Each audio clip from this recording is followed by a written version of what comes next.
But joining us now is Mike Leon, NTD News contributor and Policy and Strategy Director at the Free and Equal Elections Foundation. We're looking, of course, at the DNC, the final night, Kamala Harris's speech last night. Mike, did Kamala's speech move you? Did it move me? Did it move voters, right? That's the important question, as Right. always, Steph. Good to see you, as always, right? So we're going to find this all out in November. I will say, and I was talking about this morning with Kevin on the morning show, that her speech and the start of it, talking about the immigrant journey and plight, 4 in 10 Americans out there can relate to that story of their parents coming here from another country to secure a better life for their kids. You're talking to one right now. My father left Cuba in 1960 with my grandmother to come to America in search of a better life. So being able to relate with that immigrant story and hearing, her talk about her single mother and her parents getting divorced. My parents are divorced. So there are some synergies. And of course, there's relatability within that. Now, the rest of the speech, what I loved about it was, and the two central things and the biggest takeaways for me are, we talked about the protests that are happening outside in Chicago, the pro-Palestinian voices, the uncommitted vote, and them trying to get the attention of Vice President Harris. They were vocal throughout the week. She touched on what needs to happen in the war in Gaza, the U.S.'s position under her administration towards Israel, and the plight of the Palestinian people. And she really did a great job leveling out those type of issues, support for our military. So I thought the speech was good overall. Will it move independent voters? We're going to find out very soon, Steph.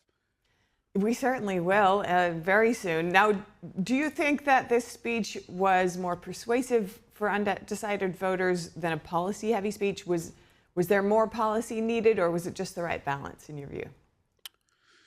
Yeah, I mean, I've been having this debate even with my co-host last night in our latest episode, because, this is a convention, right? Convention speeches cannot be boring. You have to pump up the crowd. You have to speak through the crowd and to the people on TV. That's why Hulk Hogan and Kid Rock are at the RNC. That's why Oprah and John Legend are at the DNC. So you can't have it be boring and too drilled into policy. But I do think you need to touch on and admit some of the flaws that this administration, the Biden administration specifically, have had. And the ability for Vice President Harris right now to be able to disassociate herself from the current policy positions that this administration has had has been something that's going to be studied in American politics for forever, because she's a part of this administration. She's a part of some of the failures and the successes. And now she needs to go out there and talk about what she would do differently. So I think she addressed some of that, like I mentioned, with respect to Israel and Gaza. And I know, speaking with some Palestinian friends of mine, it's going to make a dent, right? Like in terms of what potentially they would have sat out and not voted for Biden, that now they potentially would vote for Kamala Harris.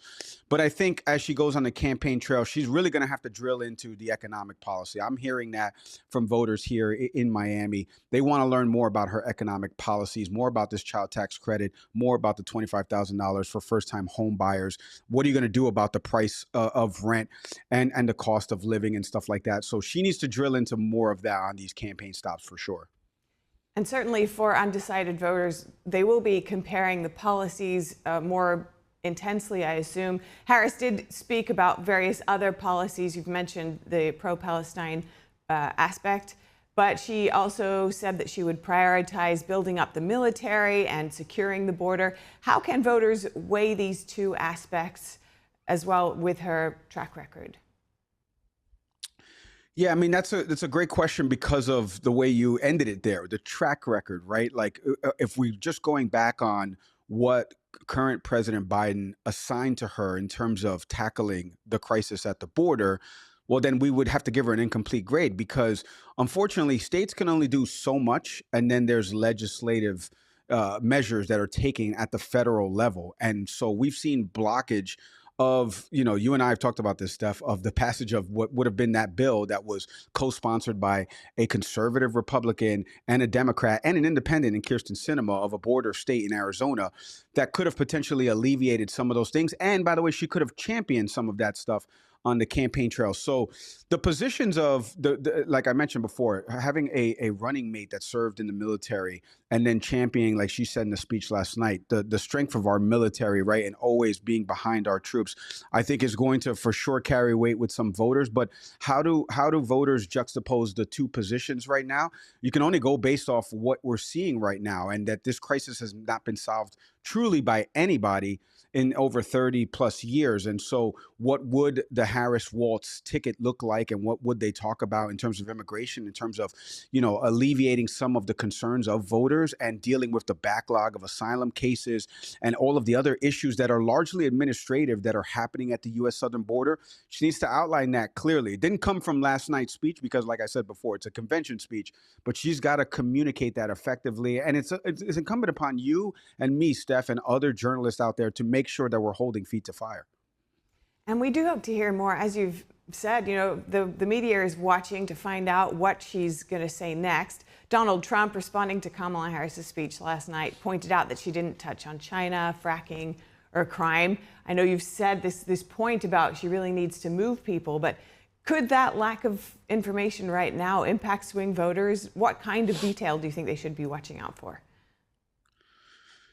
Yeah, I mean, another good point, Steph, because I know the former president was on the media rounds last night talking about some of the things that she missed out on. China is a huge, for people that have listened to my show and that I've been covering, China's aggression towards Taiwan and the other superpower out there that we're competing against, right? The coverage of that is sorely lacking, and specifically coverage around what a Harris Waltz administration's positions would be on that front. And I think, speaking to, I had a historian on my show once upon a time, Steph, and I asked her, give me something that came out of the Trump administration that you really, really, really liked. And it was the way Donald Trump reframed our relationship with China going forward as a trade partner, as a global superpower. And I think right now, Kamala Harris needs to, for sure, alleviate those concerns of how she would deal with the threats that we're facing globally. Now, remember, domestic and foreign, right, as it says in the Constitution. So she needs to address that and be more vociferous and clearly detail what her true positions would be. The perfect example I'll give you, Steph, is if you go to their site right now, the Harris Waltz campaign, you don't find too much of this information. And that should be the first stop for voters to find out a little bit more about the policies. So these campaign speeches are nice in isolation. A lot of people don't get to tune into them. Put it front facing on your website so that way people can truly understand what your policy positions are, because there's a wide range of issues that voters are considering come November. And we do have those debates coming up between both contenders. So looking forward to seeing that and talking all about it with you. Mike Leon, always good to speak with you. Likewise, Steph.